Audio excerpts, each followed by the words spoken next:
6. Adzan. A. Keluar dari masjid setelah adzan. B. Mendengar adzan tidak ke masjid. عن أبي الشعثاء قال: خرج رجل من المسجد بعدما أذن فيه بالعصر، فقال أبو هريرة: أما هذا فقد عصى أبا القاسم صلى الله عليه وسلم. Dari Abu Al-Shatsa, ia berkata, seorang laki-laki keluar dari masjid setelah dikumandangkan adzan untuk sholat asyar, maka Abu Hurairah berkata, adapun orang ini, sungguh ia telah mendurhakai Abul Qasim, yakni Nabi Muhammad. Hadis riwayat Tirmidzi. Jika sedang dalam masjid dan adzan dikumandangkan, maka tetaplah berada di tempat hingga selesai sholat berjamaah, kecuali bila ada kebutuhan syar'i dan berencana segera kembali. من سمع المنادي فلم يمنعه من اتباعه عذر. قالوا: وما العذر؟ قال: خوف أو مرض لم تقبل منه الصلاة التي صلى.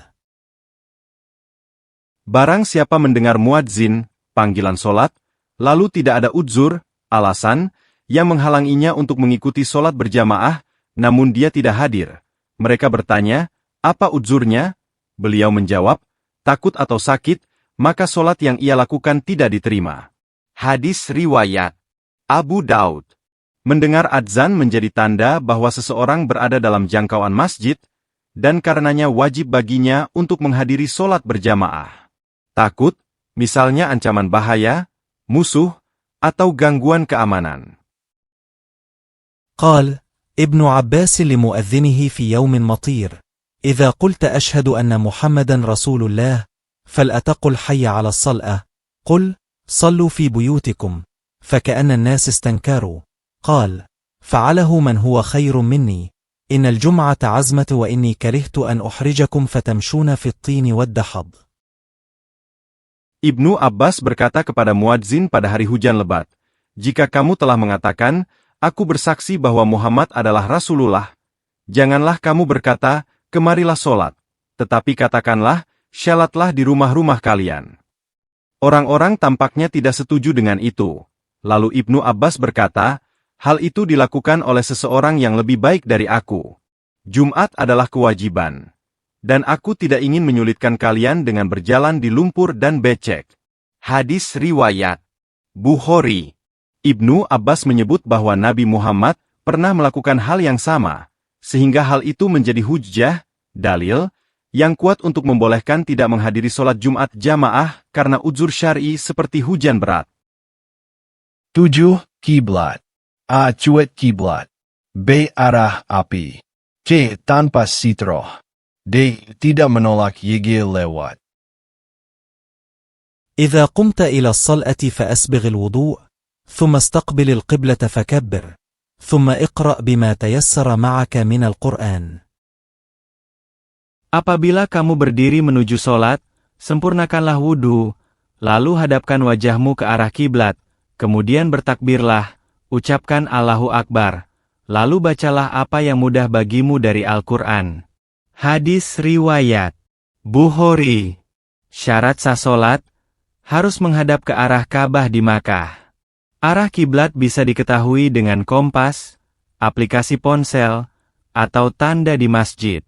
Jika seseorang salah kiblat karena tidak tahu, lalu baru tahu setelahnya, maka jika dalam solat, cukup berpaling ke arah yang benar dan solat tetap sah. Jika selesai solat, dan dia telah berusaha mencari arah yang benar, maka tetap sah menurut mayoritas ulama. من تشبه بقوم فهو منهم. Barang siapa menyerupai suatu kaum, maka dia termasuk dari mereka. Hadis riwayat Abu Daud. Kaum Majusi, Zoroastrian, dikenal menyembah api dan solat menghadapnya. Menyerupai orang-orang yang menyembah selain Allah, termasuk dalam cara beribadah yang bertentangan dengan Islam, sangat dilarang. Solat menghadap api bukan bagian dari solat yang diajarkan Islam, melainkan termasuk kesirikan. إذا صلى أحدكم فليصلي إلى سترة وليدن منها. Apabila salah seorang di antara kalian solat, hendaklah dia solat menghadap sutrah, penghalang, dan mendekatlah pada sutrah itu. Hadis riwayat Abu Daud. Sutrah adalah benda atau penghalang yang diletakkan di depan orang yang solat sebagai batas atau pembatas antara dia dan orang yang lewat. Rasulullah Shallallahu Alaihi Wasallam menganjurkan agar solat menghadap sutrah dan mendekatinya supaya tidak terganggu oleh orang yang lewat. Ini termasuk adab dan tata cara solat yang menjaga kehusyukan dan ketertiban saat ibadah. Sutrah bisa berupa apa saja, seperti kayu, kursi, tembok, atau benda lainnya yang bisa dijadikan pembatas. إذا صلى أحدكم إلى شيء يستره من الناس فأراد أحد أن يجتاز بين يديه فليدفعه فإن أبى فليقاتله فإنما هو شيطان. Jika salah seorang di antara kalian solat menghadap sesuatu yang menjadi penghalang antara dia dengan orang-orang, kemudian ada seseorang yang ingin melewati di depan, antara dirinya dengan sutrah, maka hendaklah dia menolaknya. Jika orang itu enggan, tetap memaksa lewat, maka hendaklah dia melawannya, berusaha keras menghalanginya, karena sesungguhnya orang itu adalah setan. Hadis riwayat Bukhari. Haram untuk lewat di antara orang dan sutrahnya. Disunahkan menghindar sejauh mungkin, sekitar 3 hasta, bila tak ada sutrah. 8. Tempat solat. A. Melangkahi pundak. B. Melewati orang solat. C. Dilewati perempuan. D. Tidak tahiyatul masjid dan langsung duduk. E. Membooking tempat duduk di dalam masjid. F. Cara duduk yang salah, ngobrol, siwakan dan tangan yang bermain di saat khutbah Jumat. G. Bergerombol menunggu solat. H. Solat sunnah di antara 2 tiang. عن جابر بن عبد الله أن رجلا دخل المسجد يوم الجمعة ورسول الله صلى الله عليه وسلم يخطب فجعل يتخطى الناس فقال رسول الله صلى الله عليه وسلم اجلس فقد آذيت وآنيت. Dari Jabir bin Abdullah, bahwa seorang pria masuk ke masjid pada hari Jumat ketika Rasulullah Shallallahu Alaihi Wasallam sedang berkhutbah. Pria itu lalu melewati orang-orang yang sudah duduk. Maka Rasulullah Shallallahu Alaihi Wasallam bersabda, "Duduklah, kamu telah menyakiti dan kamu terlambat datang." Hadis riwayat Ibnu Majah. Melangkahi atau melewati orang yang sudah duduk adalah menyakiti mereka secara fisik bahkan mengganggu kehusyukan dan ketertiban. Menyakiti orang beriman, baik dengan ucapan, perbuatan, atau sikap, bukanlah sifat orang beriman. لو يعلم المر بين يدي المصلي ماذا عليه لكان أن يقف 40 خيرا له من أن يمر بين يديه. Seandainya orang yang lewat di depan orang yang sedang solat mengetahui apa dosa yang akan menimpanya, niscaya dia akan lebih baik diam berdiri selama 40 daripada melewati di depan orang yang solat. Hadis riwayat Bukhari. Abu Anadar berkata, "Aku tidak tahu apakah yang dimaksud adalah 40 hari, atau 40 bulan, atau 40 tahun." يقطع الصلاة الحمار والمرأة والكلب الأسود. Yang memutus solat adalah lewatnya keledai, wanita, dan anjing hitam. Hadis riwayat Tirmidzi. Jika seseorang sedang solat dan dilewati keledai, wanita, atau anjing hitam, maka syalatnya batal dan harus diulang. Namun, ada pengecualian dalam kondisi tertentu, khususnya di Masjidil Haram saat musim haji atau umrah, ketika situasi sangat padat dan sulit menghindari kerumunan. إذا دخل أحدكم المسجد فلا يجلس حتى يصلي ركعتين. Apabila salah seorang di antara kalian masuk masjid, maka janganlah dia langsung duduk sebelum sholat 2 rakaat. Hadis riwayat Bukhari. Jika seseorang lupa atau tidak tahu atau sengaja tidak melakukannya, syalatnya tetap sah, tidak berdosa, tapi keutamaan ibadah itu hilang. Khutbah Jumat sedang berlangsung, maka tetap disyariatkan sholat 2 rakaat yang ringan, pendek, berdasarkan hadis riwayat Muslim. نهى عن نقرة الغراب وافتراش السبع وأن يوطن الرجل المكان في المسجد كما يوطن البعير. Nabi melarang solat seperti mematuknya burung gagak dan berbaring seperti binatang buas, serta memboking tempat tertentu di masjid sebagaimana unta menetapkan tempatnya. Hadis riwayat Abu Daud. Kesalahan yang harus dihindari.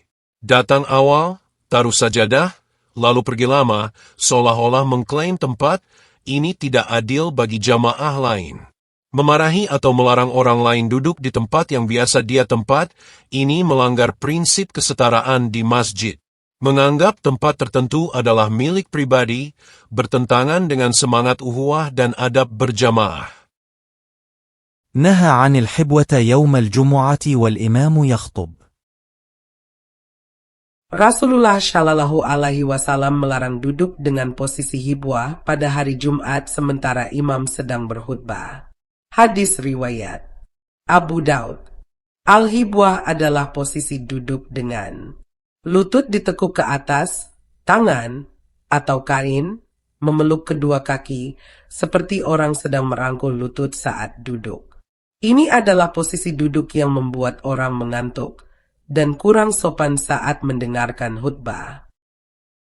عن ابن عمر أنه رأى رجلا يتكئ على يده اليسرى وهو قاعد في الصلاة قال هارون بن زيد ساقطا على شقه الأيسر ثم اتفقا فقال له لا تجلس هكذا فإن هكذا يجلس الذين يعذبون. Ibnu Umar melihat seorang lelaki bersandar pada tangan kirinya saat duduk dalam solat, lalu beliau berkata, jangan duduk seperti ini, karena seperti inilah duduknya orang-orang yang diazab, orang Yahudi. Hadis riwayat Abu Daud. Duduk malas atau menyender, mirip duduk orang yang lelah atau terhina. Makruh duduk seperti ini dalam solat maupun di majelis ilmu, karena tidak menunjukkan adab atau kehormatan, kecuali ada uzur, sakit, lelah, penuaan, dan lain-lain. Orang yang solat dalam keadaan sakit boleh bersandar atau duduk sesuai kemampuannya, baik bersandar ke dinding, tongkat, atau lainnya, asalkan tetap menghadap kiblat dan menjaga rukun solat. نهى عن الشراء والبيع في المسجد وأن تنشد فيه ضلة وأن ينشد فيه شعر ونهى عن التحلق قبل الصلاة يوم الجمعة. Nabi Shallallahu Alaihi Wasallam melarang berjual beli di masjid, serta melarang agar tidak diperdengarkan nyanyian dan puisi di masjid, dan juga melarang berkumpul atau berkerumun sebelum sholat Jumat. Hadis riwayat Abu Daud. Tahaluk berarti berkumpul atau berkerumun dalam suatu tempat, biasanya untuk ngobrol, rapat, atau hal lain yang bisa mengganggu ketertiban dan kehusyukan menjelang sholat Jumat. كنا ننهى أن نصف بين السواري على عهد رسول الله صلى الله عليه وسلم ونطرد عنها طردا. Kami dilarang untuk berdiri atau berjajar di antara tiang-tiang masjid pada masa Rasulullah Shallallahu Alaihi Wasallam, dan kami diusir darinya dengan tegas. Hadis riwayat Ibnu Majah. Penjelasan kandungan hikmah. Menjaga agar ruang solat dan lalu lintas di masjid tetap lancar dan tidak terhambat.